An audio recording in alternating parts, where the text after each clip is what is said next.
Welcome to Fix It Home Improvement, covering projects that every homeowner should know and great products for home and garden.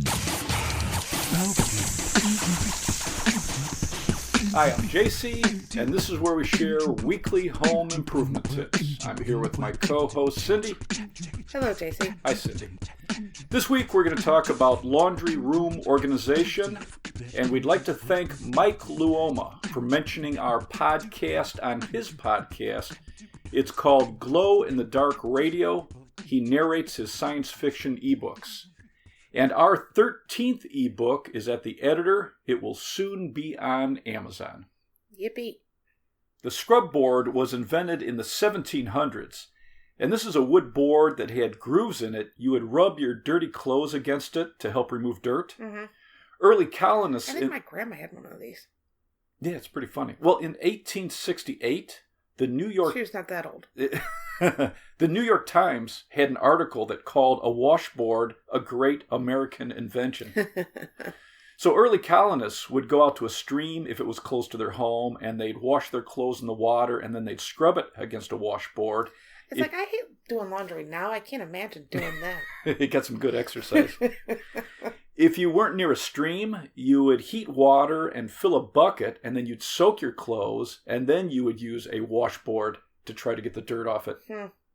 The automatic electric clothes washer was developed in the 1930s, and was usually kept in the kitchen. After World War II, many homes with basements had an area for washing machines and doing laundry. A mudroom was built into many homes without a basement to make room for a washing machine and to have an area to fold and organize laundry. A New York census in 1970 found that only 36% of households had a washing machine. Wow. A recent U.S. Census Bureau report says 83% of homes have a washer and 81% have a dryer. According to a report from the National Association of Home Builders called What Homeowners Really Want, a laundry room is the top feature that homeowners are looking for in a new home. Wouldn't a kitchen or a bathroom be the number one thing? No, a laundry room. And in fact, 91% of home buyers said it was the top feature they wanted. 54% said it was essential and a must-have, which was the top must-have response. It's interesting, isn't it? Some features home buyers are looking for in a laundry room are storage for household items other than just laundry supplies, a countertop or an area to fold clothes, cabinets, shelving, an area to dry delicate clothes that need air drying, an area to hang clothes, and an area to iron clothes. Okay. If you have a front-loading washing machine and a dryer, you can add cabinets, shelves, or a countertop above the machines. And if you plan on replacing your washer and dryer, take a look at front-loading machines because it's going to give you more options for storage above the units. Right. And depending on how much room you have, you can put a wood cleat on the wall behind the units, build a frame around them so you can set a countertop above the machines. Or if you have more room, you can add cabinets on both sides of your machines and just set a countertop over the whole area. If you're replacing your washer and dryer and you have a small area, you can get stackable machines where the dryer would be on top of your washer. And this is going to free up room for floor-to-ceiling cabinets or shelving. Or you could have a base cabinet with a countertop on top of it and a clothes hanger on a shelf above the countertop. Or you could get a base cabinet and an upper cabinet with clothes hooks or a clothes rod under that upper cabinet. And that's going to give you storage, an area to hang clothes, and a countertop. Washer and dryer pedestals or stands are another way to add storage for side-by-side machines. For front-loading machines... So it sits on top of it? Yeah, it's going to be like 12 inches or so high, and you set your machine right on top of it. And for front-loading machines, it makes it easier to get into the machine, and then it's going to give you either drawers or an open area where you can put baskets or totes below the machines. And if you're thinking about putting your dryer on a platform, make sure you have access to the dryer duct so it can be cleaned regularly. Oh, because you can't move out the dryer if it's on a pedestal? Yeah, it'd be hard if it's 12 inches up and you're trying to, especially if it's in the corner, kind of boxed in. The National Fire Protection Association says there are over 13,000 fires a year caused by clothes dryers, and the leading cause is failure to clean them. Mm-hmm. They recommend never using a dryer without a lint filter, and make sure to clean the exhaust vent at least once a year, and that's going to remove the buildup of lint, which is highly flammable. They don't recommend using the dryer while you're asleep or away from your house. Dryer fires cause an average of 16 deaths and 430 injuries a year. Wow. The National Fire Protection Association says cooking fires, wiring, and clothes dryers are the most common causes of house fires. They recommend installing a smoke detector in your laundry room and have a fire extinguisher. An ABC rated fire extinguisher is the most versatile. A means it'll put out trash, wood, paper, and cloth fires. B means it'll put out flammable liquids and grease. And C means it'll put out electrical fires. They suggest keeping the fire extinguisher in reach by the doorway. First Alert and Kidde both have top-rated smoke detectors and fire extinguishers. Kidde is Kidde. If you have drywall behind your washer and dryer, it's easy to add shelves over the machines. What else are you going to have behind it? You could have windows over your washer and dryer, so it'd be harder to add a shelf. If you want to add a clothes rod for hanging clothes as you pull them out of the dryer or a washer, you can use shelf brackets with rod holders like you would install in a closet. Mm-hmm. There are folding drying racks for clothes that need to air dry to prevent wrinkles, or the material can get stretched out in the dryer, like some sweaters, or some material like polyester or spandex can be damaged in the dryer if it's too hot. You can put up a clothesline in your laundry room. I hung a plastic clothesline across my laundry room when I moved in, and it's just above head height. And it comes head? My head. I'm the tallest in the family. That's sad. So this is handy for air drying clothes or organizing shirts on hangers right after they come out of the dryer. If you're in a cool climate and you air dry a lot of clothes in winter, keep track of the humidity level in your laundry room. Hygrometer? Yes, everyone should have a hygrometer. Like in every room of your house, apparently. Right. You don't want to have mold or mildew problems or damage wood windows with moisture buildup. Mm-hmm. For extra storage in your laundry room, you can get inexpensive kitchen cabinets that you can set on the floor or hang on the wall. And if you don't have a lot of floor space, look for narrow base cabinets only 12 inches deep. A standard base cabinet is going to be 24 inches deep. Take a look at some of the closet organization systems. Some of these are great for a laundry room. We put in an easy track organizer in your cousin's home that had wire baskets on the bottom. Above that, there was a drawer and then shelves to the ceiling, and it had clothes poles on the side.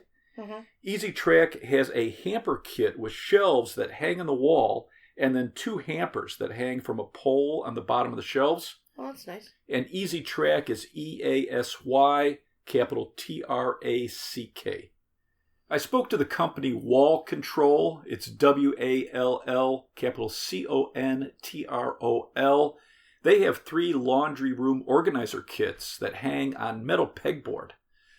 One of their kits has a metal panel and a shelf with a clothes rod, an ironing board holder, and hooks for a mop and other items. Their other organizers have 2 panels that hold more shelves and hooks. It comes in 8 colors and has a scratch-resistant powder coat finish. And the hooks and shelves can be rearranged. Nice. There's another panel system called Flow Wall. It's FLOW, capital WALL. And this is a slat wall panel system. Their laundry room organizers have shelves, hooks, baskets, and hanging cabinets. If you want just shelves, Bob Vila, he recommends Easy Shelf. It's the letter E, the letter Z, capital SHELF. These are expandable shelves that can be adjusted from 40 inches to 75 inches. Wow. Or their other shelves go from 64 inches to 120 inches. And their kits come with 2 shelves, one with a closed pole and one without. You can use wire shelving or bookshelves to organize things in your laundry room. If you have kids, secure the shelving to wall studs to prevent them from being pulled over if your kids try to climb up on them. Mm-hmm. If you have room for deep shelves, shop for storage totes or bins first, and then match the depth of the shelves to the size of your bins, and that's going to help maximize the space. Okay. The American Academy of Pediatrics says keep laundry products in their original containers with the original label and keep them closed tightly. Keep out of sight and reach of kids and pets. Never combine laundry detergent with ammonia or other chemicals. Some mixtures can release dangerous fumes.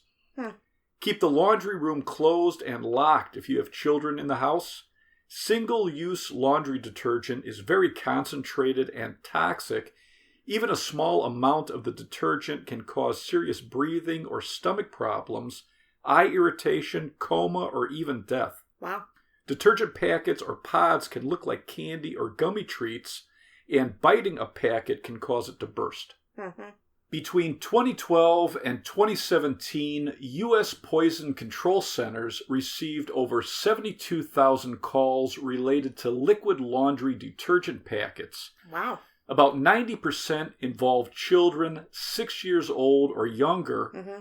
2 children died and 6 adults died. 6 adults? Yeah. Wow. So these pods, they look like candy or gummies. And but you're an adult. Right, but I would guess probably older or elderly people saw it, picked it up, and bit into it. The American Academy of Pediatrics recommends using traditional liquid or powder detergent if you have small children in your home. Traditional laundry detergent is much less toxic. The Consumer Product Safety Commission says there's been about 3,000 children admitted to emergency rooms due to injuries from washing machines and dryers, and most were related to falls, and the children were primarily 5 years old or younger. There's been at least 3 deaths from washing machines. 2 involved front-loading machines. The CPSC recommends locking the laundry room door and keeping it closed if you have children in your home. Keep the washer door shut if you have kids in your home. If your machine has child safety locks, use them. Some are going to prevent the door from being opened. Some prevent the machine from turning on. So read the instructions. And when you're shopping for machines and you're going to have kids or have kids in your home, you should be comparing what units have these safety features. Smart. If you don't have a built-in safety feature, you can get child-proof safety locks that you can add to an existing machine. Cool. I went to my local home centers here in the Chicago area. I figured they'd have a bunch of laundry room organization products to look at, but they didn't. One of the salespeople I spoke to, she looked online for me, and they had 1,100 results under the search term laundry room storage. So online is a good place to look up some ideas for your laundry room for better organization. Right. When I went online, I found laundry carts with baskets and shelves, narrow carts that you could put between your washer and dryer and then pull it out. There were wall-mounted pull-out clothes hangers, wall-mounted pull-down ironing boards, and pull-down folding tables. You can get behind-the-door organization with racks and hooks. There are laundry carts with multiple hampers so you can sort and organize your clothes. One style I looked at had 3 hampers, and then there was an adjustable bar that could be raised so you can hang your clothes on it. Oh, cool. And then another style had shelves to hold baskets. And on top, it had a counter where you could fold your clothes, and it also had wheels so you could move it around. If you have unfinished walls, you can put 2x4s horizontally between the studs, and that's going to create shelves for small items. For laundry room soap and other liquids, you can keep them in plastic totes up high out of the reach of kids. If the bottles leak or have liquid dripping off the sides, it'll go into the tote, it'll hold the liquid, it's going to be easier to clean. Oh, that's smart. Be easier than cleaning the shelves off. If you use shelf liners, rolls of cork make a good liner. They cushion items, they're resistant to mold and mildew, and they're not slippery. The ancient Egyptians used cork for stoppers in bottles. The ancient Greeks used cork for their fishing nets, and some of the first life jackets used cork. Wow. What's interesting is cork is taken from a layer of bark from the cork oak tree. And they do this once the tree is 25 to 30 years old, and then they remove another layer about every 9 years. Wow. Interesting, huh? Mm-hmm. And a cork tree will live about 300 years. Cool. When I was doing the research last week for lighting in the kitchen, Mm-hmm. I found out a lot about lighting in the laundry room. That's why we're doing this episode? Yes. So the Illuminating Engineering Society recommends a minimum of 20 lumens per square foot in a laundry room and up to 100 lumens per square foot for a well-lit space and for older adults. Mm-hmm. When I spoke to GE, they recommend light bulbs around 5,000 Kelvin, which is slightly bluish in color. Right. They said the Refresh HD LED bulbs are good for a laundry room. They provide enhanced color contrast, and the 5000K is energizing. That's what you need in a laundry room? Yes, motivated to do the laundry. If you want to brighten up your laundry room, you can remove a standard porcelain or plastic lamp holder that you find in some older homes with a ceiling fixture with integrated LEDs. And when you're shopping, compare the lumens. Right. If you have a 100 square foot room, for example, and let's say you want 50 lumens per square foot, that would be 5,000 lumens, and that would be a good light level, although they recommend up to 100 lumens per square foot Outrageous. Yeah, which is very bright. And in my laundry room, so I have, the ceiling is unfinished in my laundry room. It's in the basement, and there's pipes and duct work, so I couldn't finish the ceiling. Mm-hmm. So I just have this old lamp socket up there. I put a double socket adapter into that. Okay. So I screw it into the socket, and it gives you two sockets to put two bulbs. Got it, with the double. So I use two bulbs that are 1,600 lumens each, so I have 3,200 lumens, which is very bright, and it was a very easy way to, add more light, and it's only using about 30 watts of energy. Fantastic. Because LEDs rule. Do you have anything else to add? To add more storage to your laundry room, think about cabinets, shelves, totes, and bins. Have a countertop so you can fold clothes, and you're going to have a workspace. A drying rack or a clothesline for air drying clothes, rods to hang clothes, and an area to iron your clothes. And this is good just to organize for yourself, but if you're selling your home, these are the things that people are looking for when they're buying a home. More than a bathroom. Forget the kitchens and bathrooms. Set up your laundry room. Let's wrap this up. You can subscribe to our podcast on Apple Podcasts, Google Podcasts, CastBox, or your favorite podcast app. If you enjoyed it, please leave us a review. You can check out our home improvement videos on our YouTube channel, Fix It Home Improvement. And you can subscribe to that as well. You can download our ebooks, Home Improvement Solutions, What Every Homeowner Should Know, books 1 through 12, and soon book 13 on Amazon. If you enjoyed it, please give us a 5-star rating and review.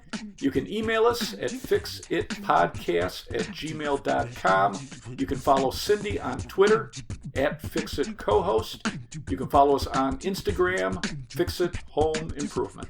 Thank you for listening. Talk to you next week.